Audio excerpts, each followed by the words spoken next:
Hello everyone, my name is Jennifer Moleski. This is my YouTube channel. I'm going to sit down today. Not going to stand, not going to be upstairs in the weird attic. Today I want to talk about men and initiation. So first I'm going to start with this. I think that if you were to ask separately a group of men and a group of women, to the women, what does it mean to be a woman? And to the men, what does it mean to be a man? You would get similar answers. I don't think there's much differentiation anymore between the sexes. There used to be clear boundaries of what it is to be a man and a woman, and now there's not as much, at least. We used to have initiation of boys to men. So there's a saying I've recently read. We're going to talk more about what I've read. Only a woman can turn an embryo from a girl to a boy, but only a man can turn a boy into a man. Okay. So we used to have initiation. Let's think of tribal, let's think of evolution, let's think of just 100 or 200 years ago. And you can say in the comments if you think I'm wrong or if I'm getting things screwed up. I'm no Tim Pool. This is opinion piece. But initiation was in 3 different ways. It was hunting, okay? So the men of the tribe would take the boy away from the women. So before the boy is even taken away, the men go out and they leave the women and the children, right? And the women and children do their thing, and women bond and they nurture and they take care of the children. And then one day, the men of the tribe go, you know what, little Johnny or Gubajiki or whatever his name might have been, back then, they take him on a collective hunt. Little Gubajiki finally gets to go and kill a woolly mammoth or a rhinoceros or a bear or whatever. But he is participating with the men. And he doesn't have a choice. It's not like, hey, little Gubajiki, would you like to come with us today? It's no, get your shit, you're coming with us. And then he participates in a hunt. And this is important because he works with the other men to kill something of value. Nutrition, bones, furs, pelts, to bring back to the tribe to prevent poverty or dying. Okay, so there's a lot of meaning there. And he comes back as a man. No longer is he left alone with the women and the children. It's a clear break from the mother. Another way would be survival, right? So at some point, a boy has to go out into the wilderness for, a week, a year, and the goal is to not die. And when he doesn't die, he comes back a man. And that is proof to the tribe that he is able to survive on his own.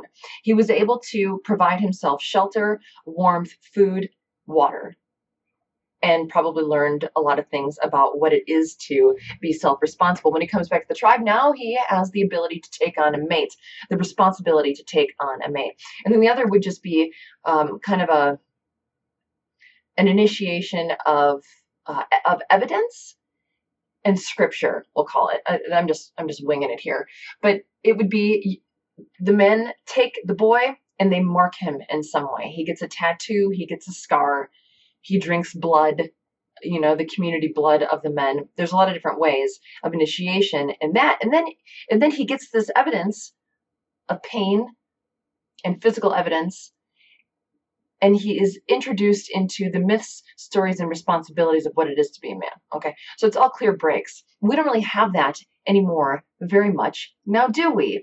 And I'm curious, men who watch this, have you been initiated into masculinity?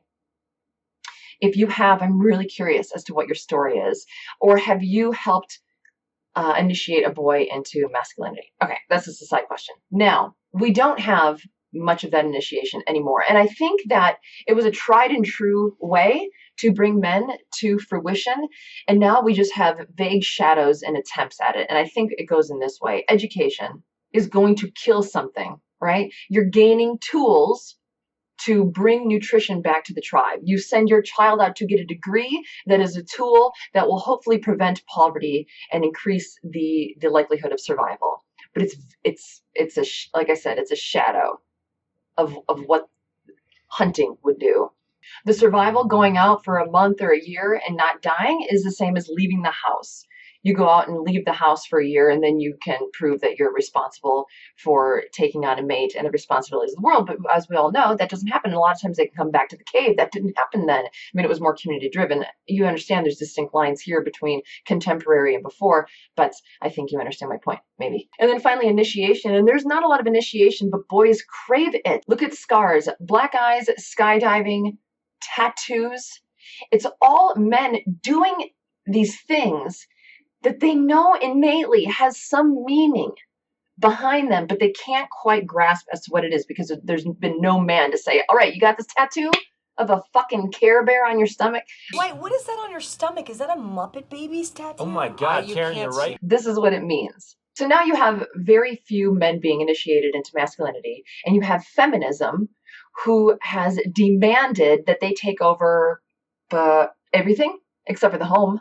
Okay, they leave the home because they want a piece of what's out there. But I don't think that most women really do. I think the true nature of women is not to want to go out and be an oil rig person, a CEO, or just to even leave the home and they want to do something big, but they forget that the big that they can do is in the home. Women wanted to differentiate themselves from femininity by equating themselves to masculinity. It doesn't work. And I'm sure there are a lot of things to blame. Capitalism. Now, I love capitalism, but with the greed, we all want big cars and big houses, and we forget about gardening and nurturing and all these things that could actually make us happy. But anyway, I digress. Now, some of you are going to watch and say, yeah, but there are some women who actually want to lead. But okay, fine. Let's say that there are, but they still bring their mothering tendencies to the job. So let's look at 3 women. All right. The first one, Susan Wojcicki. So she's the CEO of YouTube. What does she do right now? Every woman tends to say, get off the high equipment. You're going to fall. Don't fight on the playground. Go make nice. Don't say that. You hurt that person's feelings. Don't hurt that person's feelings. It's mothering. So that's the same thing that Wojcicki is doing right now. She's saying, don't say that. We need to make this a safe place for the weakest, the children. We don't want them to grow. We don't want to harm them. They stay like this. And if you don't like it, you get the fuck out. Okay? So there's Wojcicki. AOC. She cares a lot about the environment. Fine. That's fine. And she cares a lot about the children at the border. Fine. I don't think she does, but whatever. At any rate, it's 2 very nurturing and mothering instincts. And if she were to stay at the home, and if she were to find a true man, we'll get into that, she could stay at home and nurture children. The other one is Vijaya. So when she was on Joe Rogan's podcast with Tim Pool, her thing is the same thing. Stay off the monkey bars, pad everything that's metal, take the concrete out, put in rubber floors. We have to make this safe. And if you think that Jack Dorsey is the person running Twitter, no, that guy has no masculinity. Okay, so we're going to get into a story here. And this is important. Oh God, it's so good. It's rich with symbolism. Have you ever read the book Iron John? If not, I suggest it. I'm just going to tell you the beginning of the story that I think everyone needs to hear. There is a kingdom, okay? And out in the kingdom, the king's men sometimes go out into the wilderness and they don't come home, okay? Big problem. It starts to become a big problem to the point where men stop going out into the woods because they might not come back. So one day a wanderer, a bit of an adventurer, comes into the kingdom and says to the king, hey, is there anything in this kingdom to do that's interesting? And the king says, well, there's this place out in the woods where men seem to not come back from. And the wanderer's like, I'm going to go there. So off he goes with his dog. And after days, he comes across a pond. His dog is thirsty, so he drinks from the pond. And up from the pond comes a hand, takes the dog down, dog dead. And the guy, the wanderer, is like, I think I found my place. So he takes a pail and he scoops the water out of the pond. Okay, so this is symbolistic because you have to really want to know what the fuck is murderous down in this pond that kills your dog.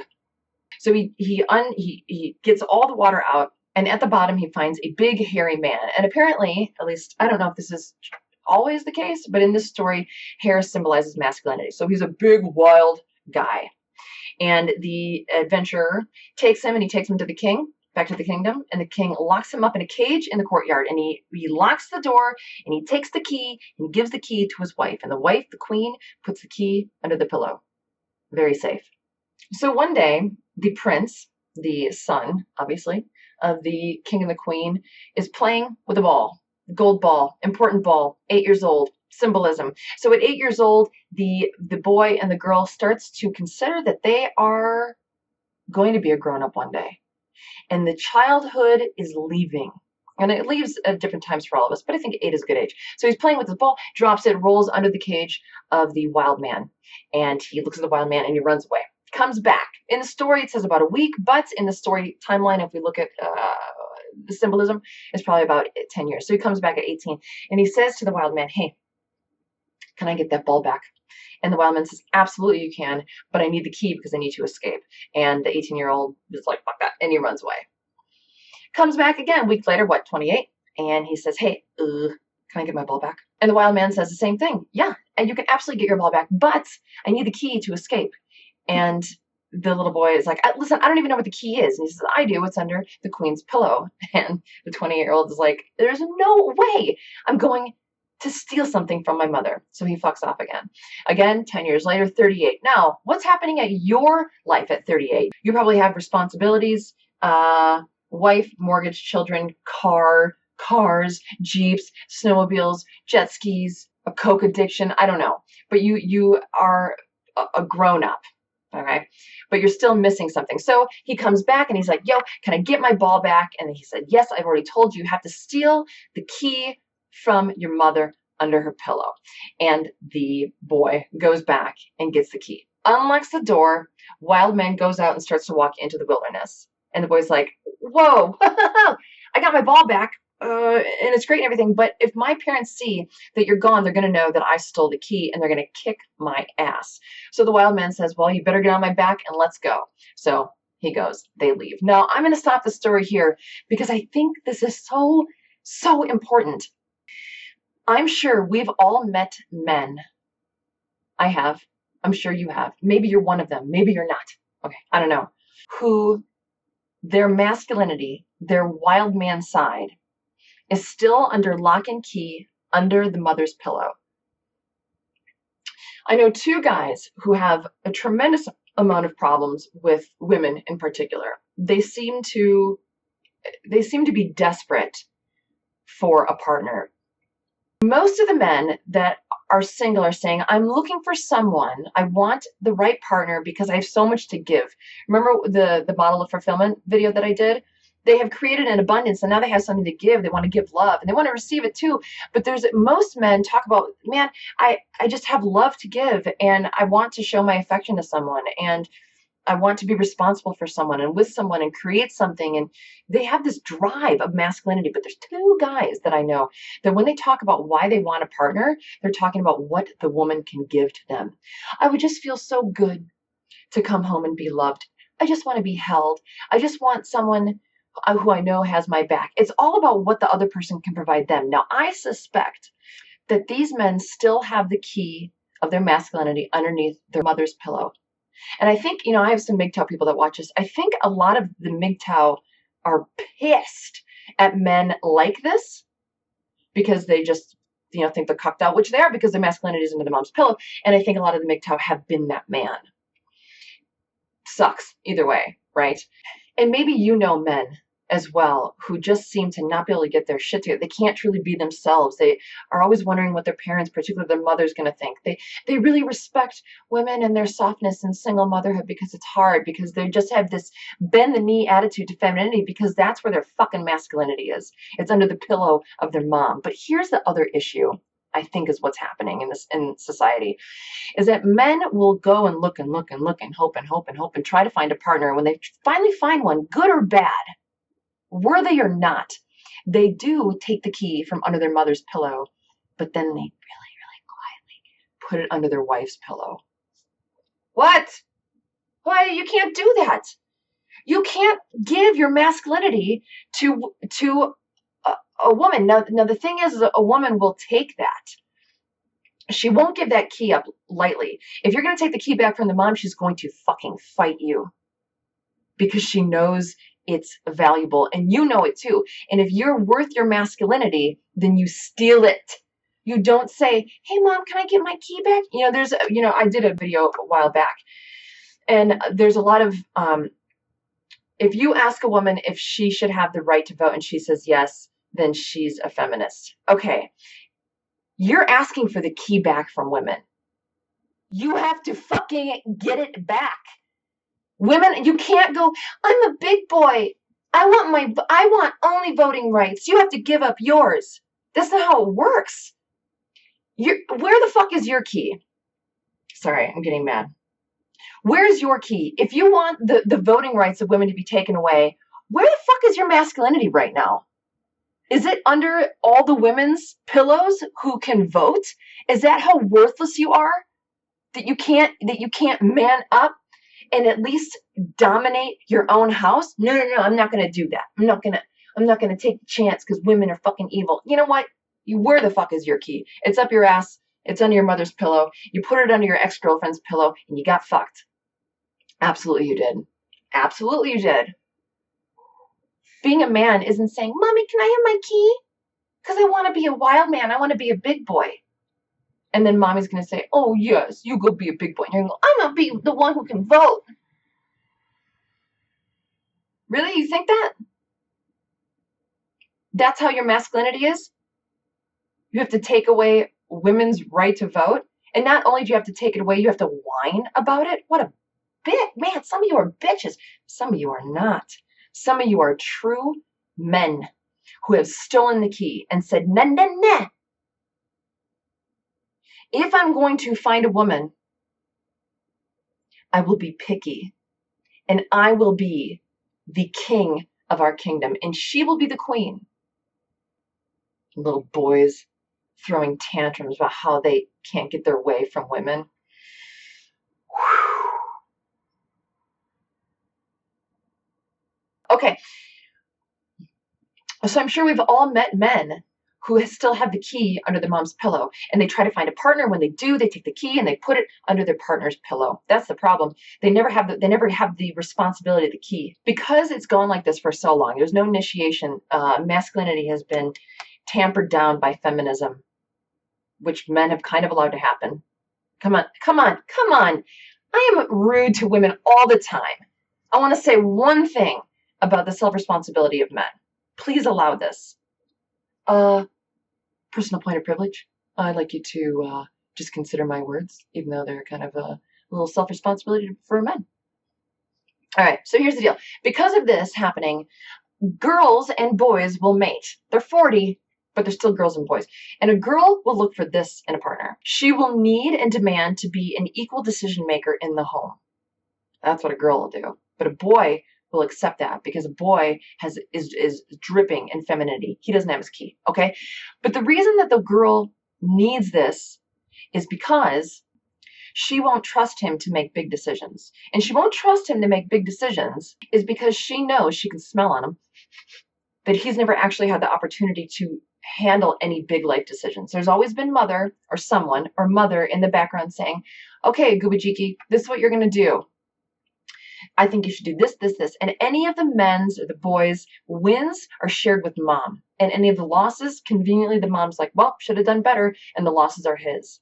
He has no concept, because he's never taken the key. He has no concept of what it is to be fully responsible and fully responsible for himself and a family. A girl doesn't know how to be with a real man, which is actually totally fine because a real man would never have her. Now, a real woman will support her husband. A wife will support her husband because she trusts him. He can make all the big decisions because she trusts him. He has earned her respect. He has earned his own respect because he has proof of his nobility. He has command over life's challenges. He has went out and all of his wins are his and his losses are his, and he knows how to navigate the waters of life. He doesn't bitch. He doesn't cry. He doesn't complain. He doesn't blame. He is a man. A real woman wants a man like that. She can't have a boy, and a man can't have a girl. But because the cycle that we're in, more and more kids are coupling up, whether they be 20, 30, or 40. They're still in this mindset. And there's fewer and fewer men and women coupling up. All right, Jennifer, what's the solution? Well, like I think about men's groups, and the men's groups that I've heard of are all men talking about how there's toxic masculinity. So these are not men's groups. These are boy groups. Okay. I would think of like the Proud Boys, but they're racist, I guess, because they like, or sexist because they like being men or something. I don't know. I guess I would say, because I don't believe in government taking over. I don't believe in government having the solutions. I believe in you and me. I talk to women about what it is to be a woman, which is nurturing the strength that they naturally have, cultivating their strength, and learning how to find a man to be subservient to. Now, I don't really necessarily like that word because it's just kind of washed out. But I talk about the importance to women of finding a filtration system that finds men, and then how to be a woman to that man. Now, if you're a man, I would say this: if you haven't stolen the key from your mom, do it. How do you do it? I don't know. You might have to be bold. I don't know, dude. I don't know how to get your key back. Maybe in the comments section, how do you get the key back from the mother? How do you not slip it underneath a girlfriend or wife's or boss's, like Dorsey did with Vijaya? Pathetic. Just gave his key to his kingdom under her pillow, and she knows it. How do you do that? What's the solution? I would say, if you haven't gotten your key back, get your key back. And then when you do, mentor a boy. Mentor. Make babies. Mentor. Okay, that's it today. If you like this video, you can subscribe, you can like. If you want to become a Patreon, that'd be really neat. Like Bob O and Michael. Thank you very much. All right, everyone, I do appreciate you tuning in for this very long, but one of my favorite topics. Okay, until we meet again, have a good day.